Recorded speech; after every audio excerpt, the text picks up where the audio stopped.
नमस्कार, मैं अमिताभ शुक्ला। चैनल में आज आपका फिर से स्वागत है। राजनीतिक चर्चा का यह सिलसिला जारी रहेगा और हम आज हरियाणा के कुरुक्षेत्र लोकसभा सीट के ऊपर चर्चा करेंगे। आपको हर एक दर्शक को कुरुक्षेत्र का महत्व पता होगा। महाभारत का यह एक एपिक बैटल था जिसमें कौरवों और पांडवों के बीच में लड़ाई हुई थी, सत्य की जीत हुई थी, पांडव जीते थे। कुरुक्षेत्र का बैटल उसी के लिए जाना जाता है। कुरुक्षेत्र पे गीता का मंदिर है, गीता परिसर है और एक तमाम जो इकोसिस्टम है जो गीता भागवत गीता से रिलेटेड है वो यहाँ आज भी मौजूद है। लाखों दर्शक जाते हैं और यहाँ पे गीता महोत्सव मनाया जाता है हर एक साल। लेकिन आज बात होगी जो यहाँ पे चुनावी कुरुक्षेत्र हो रहा है उसके बारे में। इस चुनावी कुरुक्षेत्र में मुख्यतः 3 किरदार हैं, यानी 3 कैंडिडेट हैं। भारतीय जनता पार्टी से पहले हम बात करेंगे नवीन जिंदल की। नवीन जिंदल भारतीय जनता पार्टी में मार्च के महीने में शामिल हुए थे। इसके पहले इनका कांग्रेस का इतिहास रहा है। इनके फादर ओपी जिंदल का भी कांग्रेस का इतिहास रहा है, वो भी कुरुक्षेत्र से एमपी रहे हैं। नवीन जिंदल खुद 2 बार कुरुक्षेत्र से वो मेंबर ऑफ पार्लियामेंट रहे हैं, सांसद रहे हैं। 2004 के चुनाव में वो जीते थे कांग्रेस के टिकट पे। 2009 के चुनाव में फिर कांग्रेस के टिकट पे जीते थे।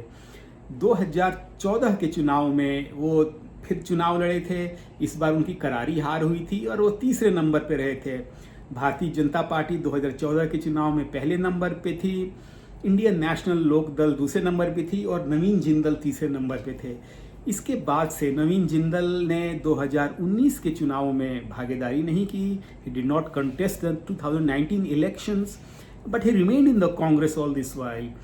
But now just before the elections, on the eve of elections in March, he joined भारतीय Janata party and has been accommodated from Kurukshetra and given ticket to contest the election. ये सीट मुख्यमंत्री नायब सिंह सैनी की है। नायब सिंह सैनी ने यहाँ पे 2019 के चुनाव में विजय हासिल की थी और वो मुख्यमंत्री अभी 3 महीने पहले बने हैं। नायब सिंह सैनी खुद इस बार असेंबली का जो है बाई इलेक्शन है वो करनाल की सीट से लड़ रहे हैं। वही सीट करनाल की जो मुख्यमंत्री मनोहर लाल खट्टर थे उन्होंने वैकेट की थी, तो उस सीट पे ये चुनाव लड़ने वाले हैं। खट्टर खुद करनाल की लोकसभा सीट से चुनाव लड़ रहे हैं और वहाँ पे संघर्ष कर रहे हैं। कुरुक्षेत्र में नवीन जिंदल के खिलाफ आम आदमी पार्टी के सुशील कुमार गुप्ता हैं।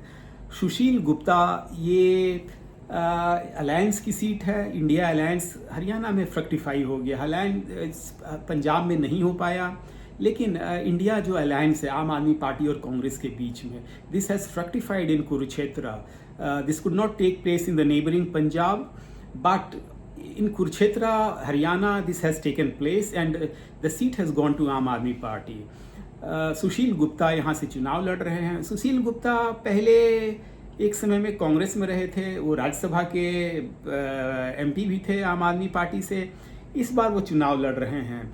वो बहुत सारे एजुकेशनल इंस्टीट्यूशंस रन करते हैं, हेल्थ फैसिलिटीज़ रन करते हैं और इस चुनाव में कुरुक्षेत्र की सीट पे जो देश के 6ठा फेज का जो चुनाव हो रहा है 25 मई को, उसमें जो धनाढ़ उम्मीदवार हैं, the millionaire candidates of all of them, 2 of them are contesting from Kurukshetra. One is Jindal, Naveen Jindal, and the second one is Sushil Gupta. Naveen Jindal has assets over rupees 1000 crore combined assets और सुशील गुप्ता ने अपनी जो assets declare की हैं affidavit में वो करीब 150 करोड़ की assets डिक्लेयर की हैं। खैर anyway that is besides the point. तो ये दोनों कॉन्टेस्ट में चुनाव लड़ रहे हैं इस बार। और जो तीसरे महत्वपूर्ण कैंडिडेट हैं वो हैं अभय सिंह चौटाला। अभय सिंह चौटाला, ओम प्रकाश चौटाला जो मुख्यमंत्री थे हरियाणा के, उनके पुत्र हैं। एलनाबाद विधानसभा क्षेत्र से ये विधायक हैं और चौधरी देवीलाल जो डिप्टी प्राइम मिनिस्टर थे at one point of time, ये उनके ग्रैंडसन हैं। और ये उनके लिए ये this is a battle of survival for INLD because assembly elections are slated to be held in the next 4 to 5 months in Haryana and INLD is testing the political voters from Kurukshetra. वो INLD चाहती है ये देखना कि वो कितने पानी में है। उनका मुकाबला जो है जेजेपी से उनका स्प्लिट हो गया था। आईएनएलडी में आपको बता दूं कि एक स्प्लिट हुआ था जिसमें ओम प्रकाश चौटाला जो पैट्रियार्क हैं चौटाला फैमिली के और अभय सिंह चौटाला एक साथ हो गए थे, और अजय सिंह चौटाला और उनके बेटे दुष्यंत चौटाला ये अलग हो गए थे, और इन्होंने स्प्लिट करके जो पिछला असेंबली इलेक्शन था अलग अलग लड़ा था। 10 सीटें जननायक जनता पार्टी को आई थी और सिर्फ इंडियन नेशनल लोक दल को 1 सीटें आई थी। हालांकि अब राजनीतिक बयार जो बह रही है उसमें काफ़ी परिवर्तन देखने को मिला है, और अब ऐसा लग रहा है कि INLD has become slightly stronger than JJP in many parts of Haryana, particularly the rural belts of the state. तो कुरुक्षेत्र में जो लड़ाई हो रही है ये बेसिकली मुद्दों की भी लड़ाई है, लोकल इश्यूज़ की भी और नेशनल इश्यूज़ की भी। ये वो सीट है कुरुक्षेत्र की जहां मैं आप लोगों को रिमाइंड करा दूं कि ये यहाँ पे गुलजारी लाल नंदा चुनाव जीते थे। ये 2 बार चुनाव जीते थे, 1967 के चुनाव में, 1971 में जब इंदिरा गांधी ने एक लैंडस्लाइड हासिल किया था, बांग्लादेश लड़ाई हुई थी जब पाकिस्तान के 2 टुकड़े हुए थे। उसके बाद ये 2 चुनाव में गुलजारी लाल नंदा यहाँ से चुने गए थे, and he was an acting prime minister of the country at one point of time. वो भारत के एक्टिंग प्राइम मिनिस्टर थे, और वो कुछ दिन तक प्रधानमंत्री के पद पे, जो एक्टिंग प्रधानमंत्री के पद पे रहे। अभी भी गुलजारी लाल नंदा को लोग याद करते हैं, वहाँ उनकी स्टैच्यू है कुरुक्षेत्र में, और he is a revered figure in Kurukshetra just because of his political accomplishments over a period of time. और नवीन जिंदल ने चुनाव के पहले पार्टी बदली, वहाँ से नायब सैनी सिटिंग एमपी थे वो शिफ्ट कर गए हैं। ये बेसिकली ओबीसी की सीट है कुरुक्षेत्र। ओबीसीज यहाँ पे अच्छी खासी संख्या में हैं, और पिछले जो 2 भारतीय जनता पार्टी के यहाँ कैंडिडेट थे ये ओबीसीज थे। नायब सिंह सैनी खुद ओबीसी थे, इसके पहले भी ओबीसी कैंडिडेट यहाँ से चुनाव जीते थे।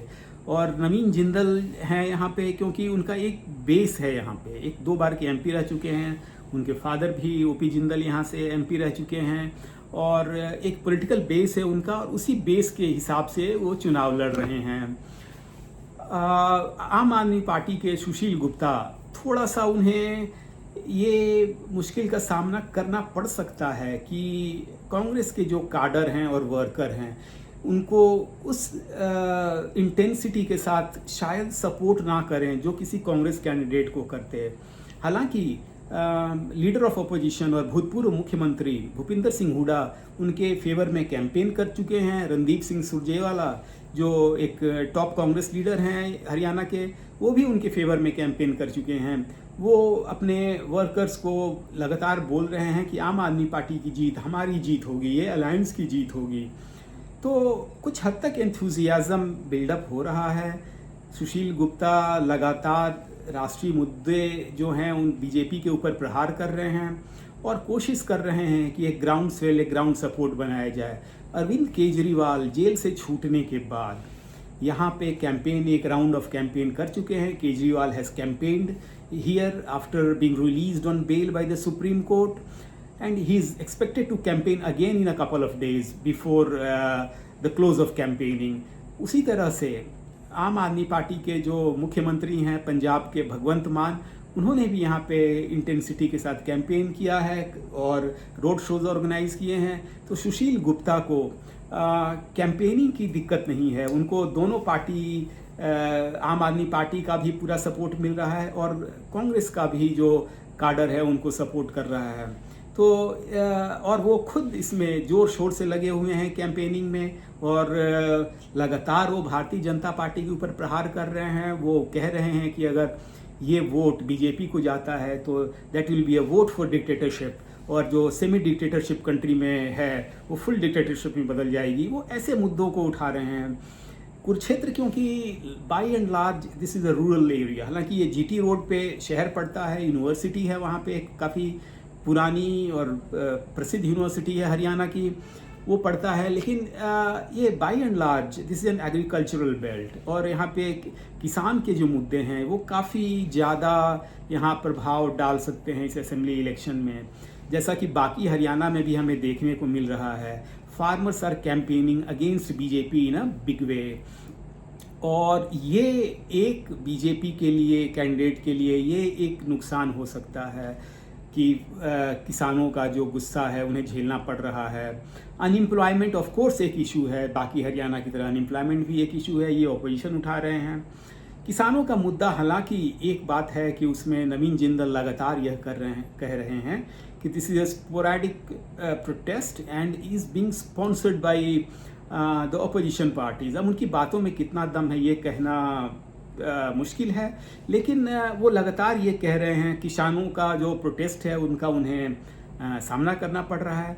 उसी तरह अभय सिंह चौटाला जो हैं उनको किसानों का सपोर्ट हासिल है। भारतीय किसान यूनियन के एक फैक्शन जो चढ़ूनी फैक्शन, गुरनाम सिंह चढ़ूनी का जो फैक्शन है, उनको इस इलेक्शन में सपोर्ट कर रहा है।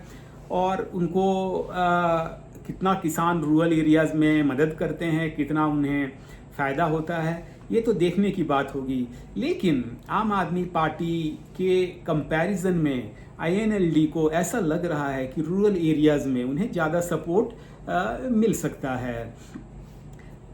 9 जो विधानसभा के क्षेत्र हैं, कुरुक्षेत्र के जो संसदीय क्षेत्र हैं, there 9 assembly constituencies in Kurukshetra. Of these 4 are held by the Bharatiya Janata Party, 2 are held by the Congress, 2 by the Jannayak Janata Party and 1 by the independent. इस तरह से ये भी एक बटा हुआ है। जो विधानसभा क्षेत्र है 9, इसमें से बटा हुआ है। भारतीय जनता पार्टी के पास सिर्फ 4 हैं और बाकी जो सीटें हैं दूसरी पार्टियों में बटे हुए हैं। और ये भी एक चुनाव में असर डालेगा, क्योंकि सारी की सारी सीटें बीजेपी के पास नहीं हैं। Majority of the seats are not with the BJP. और ये क्योंकि INLD और JJP का जो स्प्लिट के बाद रूरल एरियाज़ में कितने वोट आते हैं, खास करके जो जाट सेक्शन है, दिस इज़ अ कंटेस्ट जहाँ पे सिर्फ एक जाट जो हैं INLD के अभय सिंह चौटाला इस कंटेस्ट में हैं। अगर जाट वोटर्स N ब्लॉक उधर चला जाता है, अगर जातिगत आधार पे वोटिंग होती है और किसान के मुद्दे के आधार पे वोटिंग होती है, तो अभय सिंह चौटाला को एक सपोर्ट मिल सकता है। और वो किसके वोट कितना काटेंगे ये भी देखने की बात है। और क्लोज कॉन्टेस्ट में he could be a dark horse also. अगर दोनों के बीच में, सुशील गुप्ता और नवीन जिंदल के बीच में एक क्लोज कॉन्टेस्ट होता है, तो he could be a dark horse जो रूरल एरियाज में वोट ला सकते हैं। मोदी फैक्टर, हालांकि नरेंद्र मोदी का फैक्टर अभी भी है, लेकिन ये काफ़ी अपनी इंटेंसिटी लूज कर चुका है।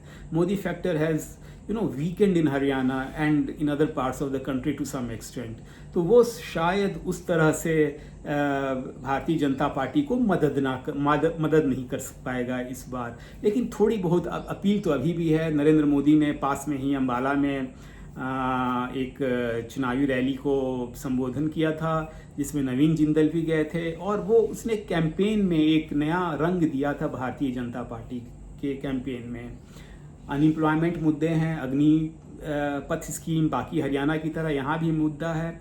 और यहाँ पे एक और जो नया मुद्दा उभर करके आ रहा है वो है इलीगल इमिग्रेशन का। यहाँ से कुरुक्षेत्र बेल्ट से, यहाँ से लार्ज स्केल में इमिग्रेशन हो रहा है फॉरेन कंट्रीज़ में।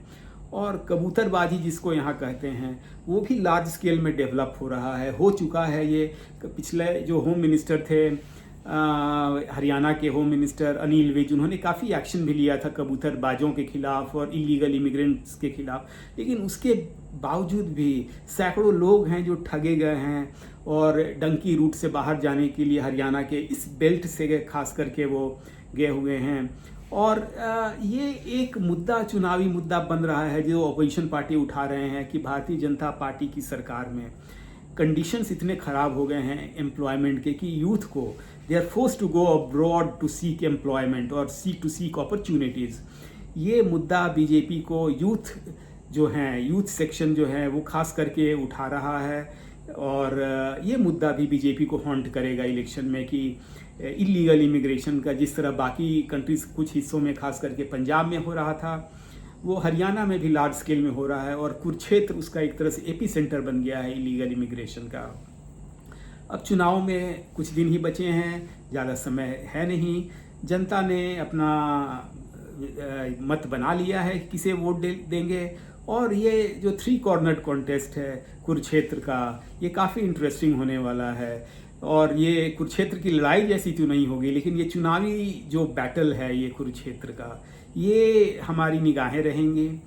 आप भी अपनी निगाह रखिए यहाँ पे हरियाणा पे, कुरुक्षेत्र पे, और अपने राय से हमें बताइए कि यहाँ कौन जीत सकता है चुनाव। 3 कैंडिडेट में से किसका पलड़ा भारी है, कौन जीत सकता है, कौन कितने मतों से जीतेगा, और किस एरिया में, किस असेंबली सेगमेंट में किस कैंडिडेट की ज़्यादा उसका पहुँच है, और वहाँ से उसकी संभावनाएं क्या क्या हैं। चैनल देखते रहने के लिए धन्यवाद, और अपने इनपुट्स हमें देते रहें। We will incorporate that in our next videos. Thank you so much. Thanks for watching.